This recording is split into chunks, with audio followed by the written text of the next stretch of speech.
to the channel. Let's add to crack it. Hope you all are doing well. So today is a day 21 video on MCQs series from chapter Government, Budget and the Economy, which is a part of Macroeconomics. So this is a part 6 video of this chapter and ये last video है, हमारी concluding video है, जिसमें जो हम कर चुके हैं उसी सारे सिलेबस से हम अलग और कैसे क्वेश्चंस बन सकते हैं। छोटे छोटे क्वेश्चंस होंगे, आज कोई डिफिकल्ट क्वेश्चंस नहीं होंगे, लेकिन उसी कंटेंट से होंगे, उसी सिलेबस से होंगे जो हम कल तक के दिन में हम कर चुके हैं। क्लियर? तो गवर्नमेंट बजट के अभी तक हमने 5 लेसन जो किए, उनमें जो हमने सिलेबस कवर किया, क्योंकि वो सारे सिलेबस को हमने कवर करते हुए जितने भी एमसीक्यूज बनाए हैं उसी सिलेबस से आज का लेसन होगा। और ये आपका टेस्ट भी टाइप का एक एमसीक्यू सीरीज का पार्ट होगा वीडियो का। तो स्टार्ट करते हैं आज का फर्स्ट क्वेश्चन और 31st question of this chapter. Start करने से पहले अगर आप चैनल पर न्यू है, आपने पहले कोई वीडियो नहीं देखी, तो सभी वीडियोस के लिंक आपको डिस्क्रिप्शन बॉक्स में मिल जाएंगे। साथ ही साथ विद दिस चैनल को सब्सक्राइब करना मत भूलिए, बेल आइकन को भी दबा दीजिए, आने वाले लेसन्स की वीडियो के लिंक आपको मिलते रहेंगे विद टाइम। सो स्टार्ट करते हैं question number 1। Which of the following statements is incorrect? तो कौन सी स्टेटमेंट जो है नीचे दी गई स्टेटमेंट में इनकरेक्ट है? तो क्वेश्चन पढ़ते हैं, ऑप्शंस पढ़ते हैं। Option number A, revenue receipt are regular in nature, there is no future obligation to return the amount in case of revenue receipt, capital receipt either creates an asset or causes a reduction in the liability of the government, borrowings are treated as capital receipt as they lead to an increase in liability। So, इसमें दो topics के बारे में बात कर रहे हैं। कौन कौन से? एक तो है हमारा रेवेन्यू रिसीप्ट। क्लियर? एक रेवेन्यू रिसीप्ट की बात की जा रही है और दूसरी कौन सी चीज के बारे में बात की जा रही है? Capital receipt. क्लियर? दो ही चीजों की बात की जा रही है। तो कैपिटल रिसीप्ट और रेवेन्यू रिसीप्ट हमारा जो डे 1 की वीडियो से स्टार्ट हो गया था टॉपिक, यानी कि डे 1 का इस चैप्टर का। क्लियर? जो कि हमारा पार्ट 1 था बजटिंग कैपिटल का चैप्टर। क्लियर? तो इसी के जो पार्ट 1 वीडियो थी बजटिंग चैप्टर की, उसमें आपको इसकी डिटेल में एक्सप्लेनेशन मिलेगी। हमने इसको बहुत डिटेल से किया था। क्लियर? तो उस वीडियो को आप जरूर देखिए, आपको बहुत हेल्प होगी इससे। क्लियर? तो देखिए, अब इसमें हमें रेवेन्यू रिसीप्ट के बारे में और कैपिटल रिसीप्ट के बारे में अगर पता है तो आंसर हमारा बहुत ईजी हो जाएगा। तो जैसे कि रेवेन्यू रिसीप्ट, मैंने बहुत डिटेल में आपको बताया था कि रेवेन्यू रिसीप्ट क्या होती है। Revenue receipt is related with only 1 year. Clear? जो चीजें रीअकरिंग होती हैं, बार बार होने वाली, रीअकरिंग यानी कि रेगुलर इन नेचर। क्लियर? तो जैसे मैंने एग्जांपल दी थी, रिसीप्ट हमें जो बार बार होती है, जैसे सैलरी मिलना, सैलरी देना नहीं, सैलरी अगर देंगे तो वो एक्सपेंडिचर हो जाएगा, सैलरी का मिलना, that is one thing with revenue receipt. Clear? तो हम उसको रिलेट कर सकते हैं रेवेन्यू रिसीप्ट के साथ। वो रेगुलर इन नेचर हमें मिल रही है, रेगुलरली मिल रही है ना जो चीज, उसे क्या बोलते हैं? Revenue receipt. एक साल के अंदर अंदर जो चीजें करंट ईयर के अंदर अंदर होती हैं हमारे साथ, उन्हें वो रिलेटेड होती है रेवेन्यू रिसीप्ट के साथ। और या फिर हम बोल सकते हैं जो रीअकरिंग नेचर की हैं आइटम्स हैं, उन्हें भी बोलते हैं हम रेवेन्यू रिसीप्ट। और इकोनॉमिक्स के सेंस में हमने बोला था कि रेवेन्यू रिसीप्ट का मीनिंग क्या था, उसको हमने डिटेल में समझा था। अगर आपको याद है तो बहुत इजी हो जाएगा। क्लियर? सो अब देखिए, पहली अगर हम ऑप्शन पढ़ते हैं तो revenue receipt is regular in nature, बिल्कुल सही लग रही है, तो इनकरेक्ट तो ये हो नहीं सकती। क्लियर?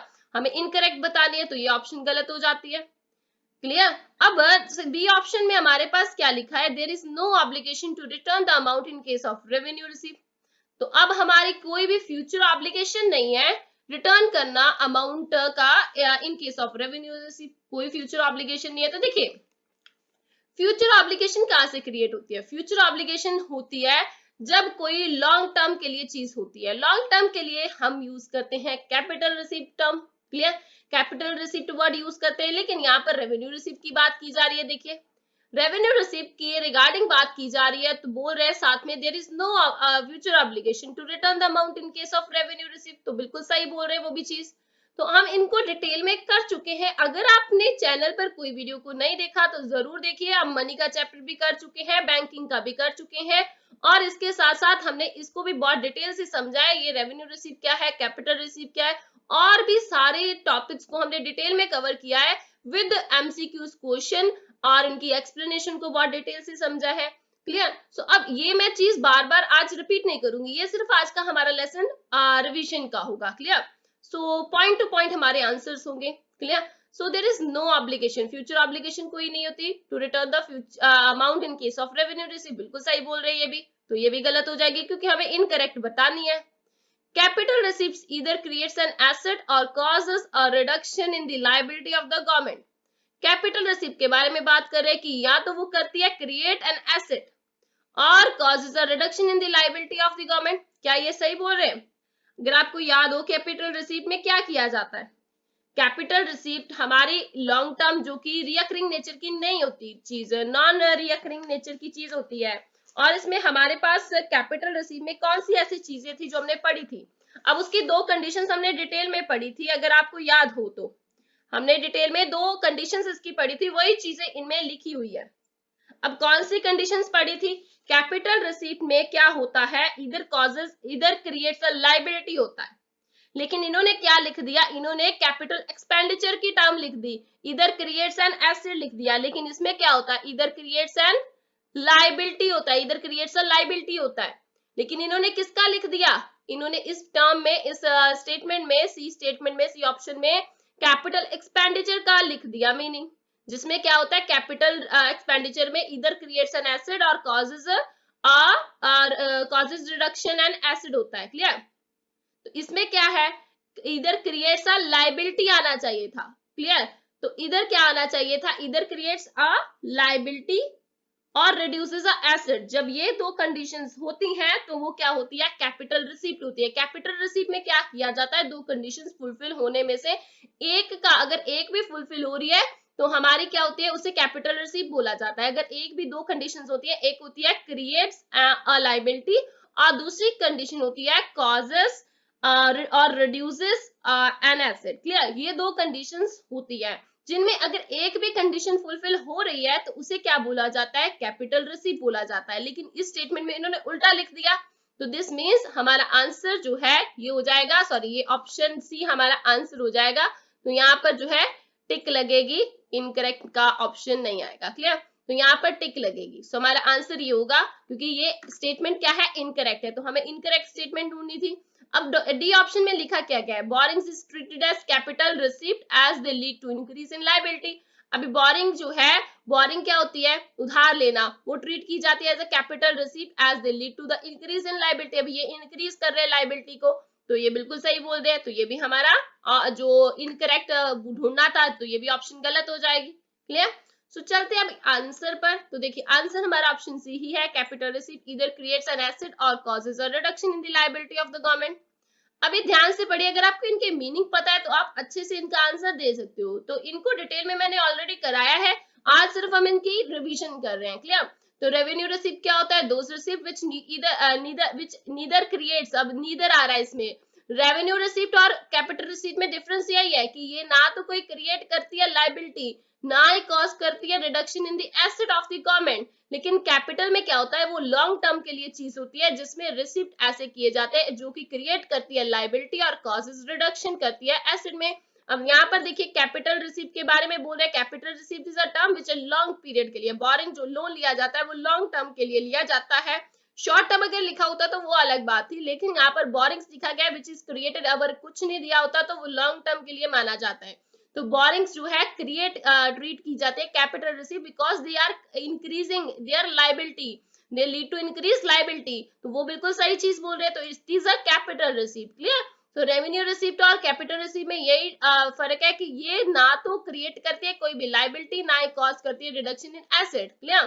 तो इनकी एग्जांपल्स भी हमने डिटेल में ऑलरेडी की हुई है, प्रीवियस लेसन को आप देखेंगे तो समझ में लगेगा। Clear?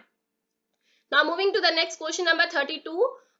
Fees of the government colleges for revenue receipt because, अब देखिए फीस जो है गवर्नमेंट कॉलेज की बोल रहे हैं कि रेवेन्यू रिसीप्ट है, क्यों क्यों है? अभी अगर आपको दो कंडीशंस इसकी याद है जो अभी आपने प्रीवियस क्वेश्चन में भी किया तो आपके लिए इजी हो जाएगा। तो देखिए ऐसे ही एग्जांपल्स जो हमने की थी उन्हीं को उठाकर क्वेश्चन लाया जा सकता है। जैसे यहाँ पर भी एग्जांपल लिख दी, fees of a government college, इसी तरीके से और भी बहुत सारे एग्जांपल्स हमने की थी, अगर आपको याद हो तो रेवेन्यू रिसीव की।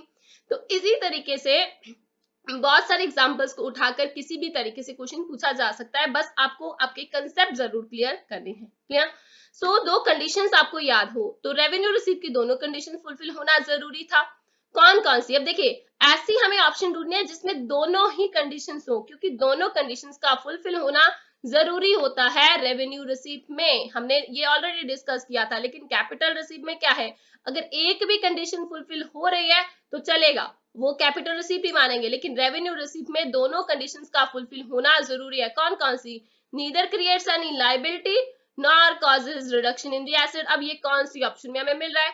अब क्रिएट कर रही लायबिलिटी ऑफ द गवर्नमेंट, तो ये तो सिंगल एक ही ऑप्शन हो गई ना, क्रिएट। वैसे भी क्रिएट नहीं करती, रेवेन्यू रिसीप्ट जो है वो क्रिएट करती ही नहीं लायबिलिटी, तो ये हमारा गलत हो जाएगा। अब it neither creates any liability nor reduces any asset of the government, तो देखिए यही ऑप्शन है ना, neither creates any liability nor causes a reduction, तो यही ऑप्शन है, ऑप्शन बी हमारा आंसर हो जाएगा। Clear? So this will become the answer for our question. अब देखिए ऑप्शन सी में neither creates any asset nor reduces liability of the government. अब देखिए इसमें बोल दिया कि नीदर क्रिएट्स एन एसेट, अब क्रिएट तो इसमें होता ही नहीं है, एसेट की बात ही नहीं हो रही है, इसमें जो है क्रिएट लायबिलिटी की बात होती है और रिड्यूसेस एसेट की बात होती है, तो ये ऑप्शन हमारी गलत हो जाएगी। और इंक्रीजेस, यहाँ पर एसिड आना था, गलती से एसिड लिख गया, एसिड। क्लियर?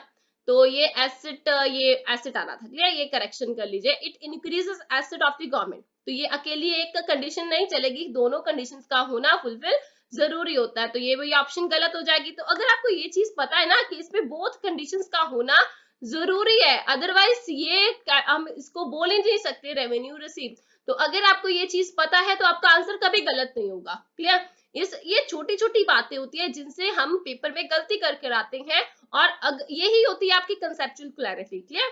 सो ये हमारा ऑप्शन बी करेक्ट हो जाएगा। Now moving to the answer, तो देखिए आंसर इसका यही है, नीदर क्रिएट्स एनी लायबिलिटी और रिड्यूसेस एनी एसेट। अब देखिए फीस क्या है, फीस ऑफ द गवर्नमेंट एक रेवेन्यू रिसिप्ट है, ये तो हमें पता है, लेकिन रेवेन्यू रिसिप्ट का ये चीज हमने ऑलरेडी बहुत डिटेल में की हुई है। जो fees of the government college है ये नॉन टैक्स रेवेन्यू है, ये क्या है, किस कैटेगरी के अंदर आता है, ये बजट रिसिप्ट जो है रेवेन्यू रिसिप्ट की कैटेगरी में आता है। रेवेन्यू रिसिप्ट जो है, बजट रिसिप्ट जो है, उसके अंदर क्या आती है चीज, रेवेन्यू रिसिप्ट। अब रेवेन्यू रिसिप्ट के अंदर कौन सी चीज आती है, tax and non tax revenues. अब ये जो फीस ऑफ द गवर्नमेंट है ना, नॉन टैक्स रेवेन्यू की आइटम है, ये चीजें हम ऑलरेडी चार्ट के थ्रू बहुत डिटेल में कर चुके हैं। मैं बार बार बोल रही हूँ, आप प्रीवियस लेसन को जरूर देखिए, बहुत हेल्पफुल रहेंगे आपके लिए। Now moving to the next question number 33, तो देखिए बहुत इजी क्वेश्चन है, अगर आपने टैक्स वाला लेसन बहुत ध्यान से देखा था तो आपको बहुत अच्छे से समझ आएगा, मैंने बहुत डिटेल में आपको इसके रिगार्डिंग बताया था। The incidence of tax is known as, incidence जो है, इंसिडेंस क्या होता है, होना, किसी चीज का होना। टैक्स का होना किसे बोला जाता है? अब क्या टैक्स के होने का मतलब, इंसिडेंस ऑफ, ये एक बहुत ही इंपॉर्टेंट क्वेश्चन है एक्चुअली, इसके रिगार्डिंग असर्शन और रीजन के भी बहुत सारे क्वेश्चन प्रीवियस पेपर्स में आपको मिल सकते हैं। क्लियर? तो इसका एक्चुअली ये एक स्टेटमेंट ही मान लीजिए कि द इंसिडेंस ऑफ टैक्स जो है इसका मतलब क्या है, इसका मतलब होता है जो बंदा टैक्स पे कर रहा है उसने एक्चुअली जो जो जो से कमाया है, बियर किया है, एक्चुअली मनी का बर्डन भी, टैक्स का बर्डन भी वही बियर करेगा। क्लियर? तो एक्चुअली जिसने जैसे मान लीजिए कि एक पर्सन की सैलरी है, सैलरी पे वो टैक्स देगा, तो टैक्स जब वो सैलरी अपनी सैलरी पर दे रहा है, मतलब सैलरी किसने कमाई, उस पर्सन ने ही कमाई ना, उसी पर्सन की वो सैलरी है, उसी पर वो टैक्स दे रहा है, तो ये डायरेक्टली उसी पर्सन के साथ रिलेटेड चीज है, तो वो क्या है, वो चीज को बोलेंगे incidence of tax. It means यहाँ पर किसी इंसिडेंस ऑफ टैक्स बोला जा रहा है, डायरेक्ट टैक्स को। इनके रिगार्डिंग हमने डिटेल में पढ़ा था कि दो तरह के टैक्स होते हैं, एक होता है डायरेक्ट टैक्स, एक होता है इनडायरेक्ट टैक्स। क्लियर? तो जो डायरेक्ट टैक्स है उसके अंदर बहुत सारी कैटेगरीज, बहुत सारे टैक्स की टाइप्स आती हैं, उसमें हमने पढ़ा था who ultimately bears the money burden of the tax, जो अल्टीमेटली बियर करता है मनी का बर्डन, यानी कि जिसने ही वो चीज की है वही उसको बेयर करेगा। क्लियर? टैक्स पे कर रहा है वही उसको बेयर करेगा। दूसरा हमने नॉन टैक्स किया था, नॉन टैक्स जो हमारा रिसिप्ट था, तो उसमें क्या किया था हमने, जैसे बहुत सारी एग्जांपल मैंने आपको दी थी, जीएसटी की एग्जांपल दी थी। जैसे आपको कोई भी चीज खरीद कर लाते हो मार्केट से, चाहे वो कपड़े हो, चाहे वो खाने के लिए चीज हो, चाहे वो एक बिस्किट का पैकेट भी हो, उसमें इंक्लूडिंग टैक्स लिखा होता है।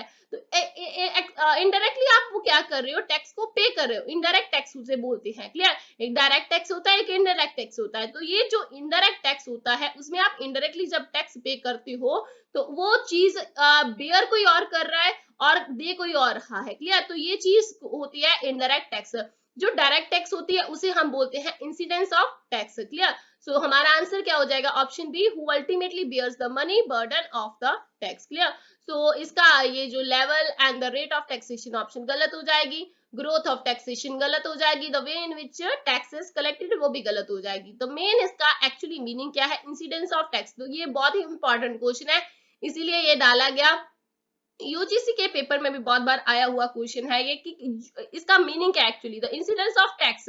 इंसिडेंस ऑफ टैक्स यही होता है कि who ultimately bears the money burden of the tax. Clear, now moving to the answer. तो देखिए आंसर यहाँ पर यही है कि who ultimately bears the money burden of the tax. तो देखिए यही चीज लिखी गई है कि डायरेक्ट टैक्स जो होता है also called incidence of tax, इसे बोला जाता है। The it imposes on property, अब ये किस पर लगाया जाता है, property, income of individual companies and are paid directly by them. जिस पर लगाया जा रहा है वही उस टैक्स को क्या कर रहा है, डायरेक्टली पे कर रहा है। क्लियर, अगर प्रॉपर्टी पर लग रहा है प्रॉपर्टी का ऑनर उसे पे करेगा, अगर किसी कंपनी पर लग रहा है उसी कंपनी का ऑनर उसे पे करेगा। क्लियर, वो अपने एम्प्लॉयज से नहीं भराएगा कि तुम पे करो मेरा टैक्स, नहीं। क्लियर, तो बर्डन जो है, बर्डन ऑफ द टैक्स जो है can not be shifted in this type. Clear, तो डायरेक्ट टैक्स में कभी भी बर्डन जो है टैक्स का शिफ्ट नहीं किया जा सकता। इसकी एग्जांपल है इनकम टैक्स। इनकम टैक्स हम जानते हैं कि डायरेक्ट टैक्स है, जिस पर्सन ने इनकम को कमाया वही पर्सन उस टैक्स को देगा। Corporate tax, wealth tax, interest tax, death tax, ये इसकी कुछ एग्जांपल्स हैं। क्लियर, तो होप आपको पता होगा इनके बारे में, और इनके रिगार्डिंग हम ऑलरेडी डिस्कस कर चुके हैं। तो आज मैं थोड़ा सा ब्रीफली ही चल रही हूँ इसलिए। Now moving to the question number 34, non tax revenue is of the in the following is. तो अब हमें ढूंढना क्या है, नॉन टैक्स रेवेन्यू। अब देखिए नॉन टैक्स रेवेन्यू कौन सा है, इन ऑप्शंस में हमें अगर नॉन टैक्स रेवेन्यू के, अब देखिए हमने किया था ना, एक होता है टैक्स रेवेन्यू, एक होता है टैक्स रेवेन्यू और एक होता है non tax revenue, non tax revenue. Clear, ये हम दो चीजें कर चुके हैं। दो तरह के टैक्स होते हैं। अब टैक्स को आगे दो पार्ट्स में डिवाइड किया जा सकता है, डायरेक्ट टैक्स और इनडायरेक्ट टैक्स। ये हम ऑलरेडी पिछले दो क्वेश्चंस में कर चुके हैं। क्लियर, सो पिछले क्वेश्चन में हमने सेकंड वाले ने किया कि डायरेक्ट टैक्स क्या होता है, इनडायरेक्ट क्या होता है। क्लियर, ऑलरेडी हम प्रीवियस लेसन्स में भी डिस्कस कर चुके हैं। तो ये टैक्स जो है टैक्स रेवेन्यू और नॉन टैक्स रेवेन्यू। क्लियर, अब ये टैक्स और नॉन टैक्स के रिगार्डिंग में मैं ऑलरेडी बहुत बार बता चुकी हूँ आपको। क्लियर, इनके एग्जाम्पल्स हैं, हमने डिटेल में की थी इनकी एग्जाम्पल्स। क्लियर, टैक्स रिगार्डिंग मैंने बहुत डिटेल में चार्ट के थ्रू आपको समझाया था। क्लियर, अब नॉन टैक्स हमें बताना है कौन सी ऐसी है। अब देखिए नॉन टैक्स की रिगार्डिंग सबसे मैंने आपको, अगर आपको याद भूल गया हो तो मैं एक एग्जांपल दे देती हूँ। जैसे लाइसेंस बनवाते हैं, कोई भी फीस गवर्नमेंट कॉलेज की जैसे दी जाती है। क्लियर, फीस का हमने अभी किया ना example.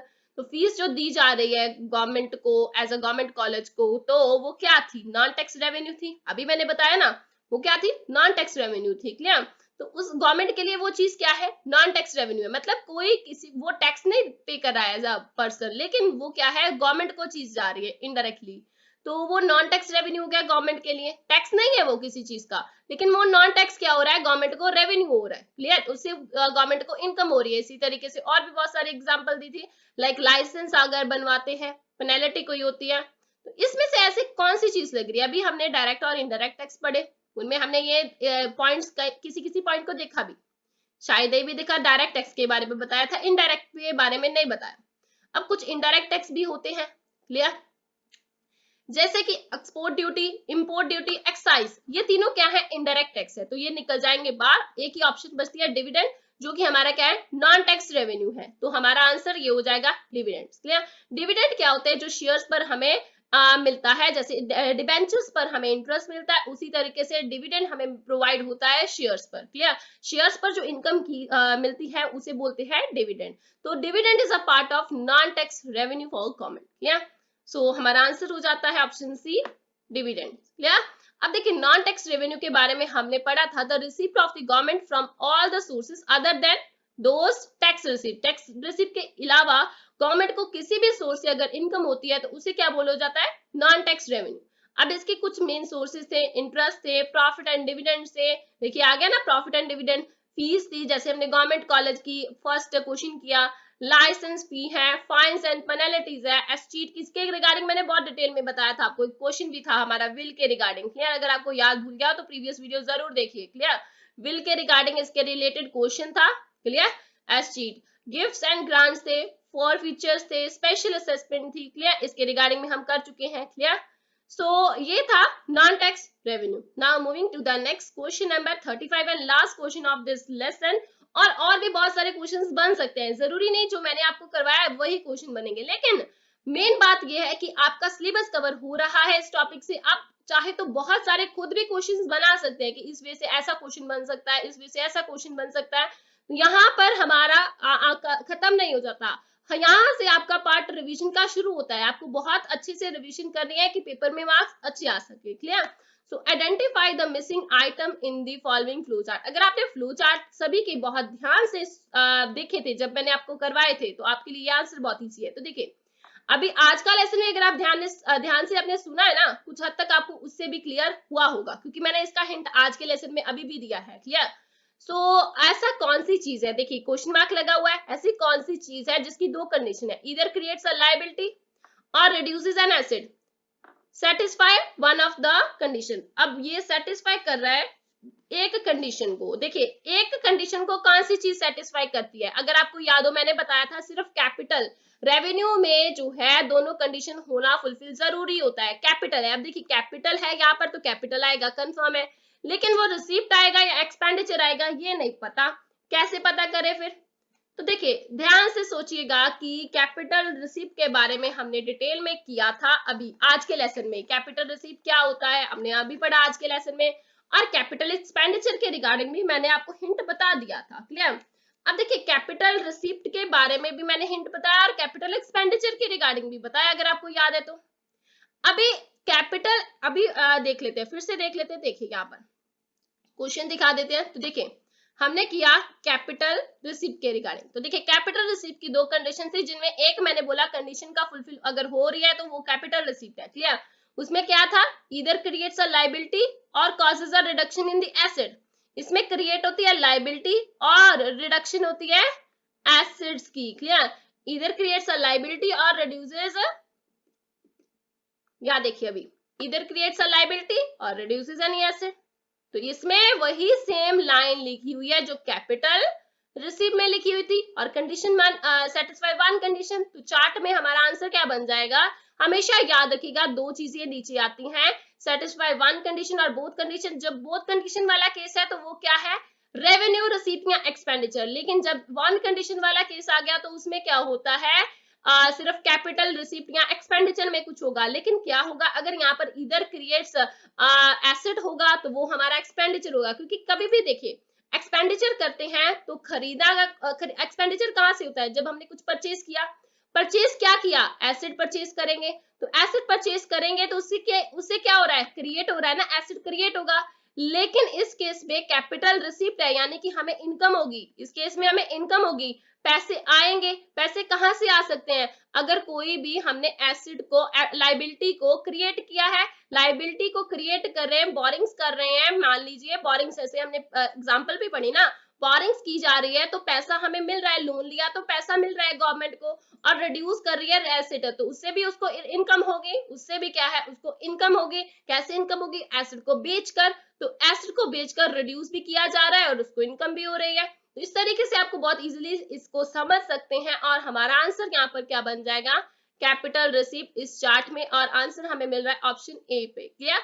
So this will be the answer, और बाकी ऑप्शंस गलत हो जाएंगे। आप इजीली डिफरेंशिएट कर सकते हो अगर आपकी कंसेप्ट क्लियर है, क्लियर। सो देखिए आपका आंसर कैपिटल रिसीप्ट ही है, क्लियर, और हमारा आंसर ऑप्शन ए है, clear. So this is all about today's lesson. Hope आपको ये कैपिटल रिसीप्ट वाला टॉपिक और चैप्टर भी अच्छा लगा होगा। अगर अच्छा लगता है तो आगे शेयर कीजिए, और वीडियो के ऊपर लाइक कमेंट करके जरूर बताइए, और नए थे तो चैनल को सब्सक्राइब करना मत भूलिए। मिलते हैं नेक्स्ट नए लेसन के साथ। अभी with goodbye, thank you.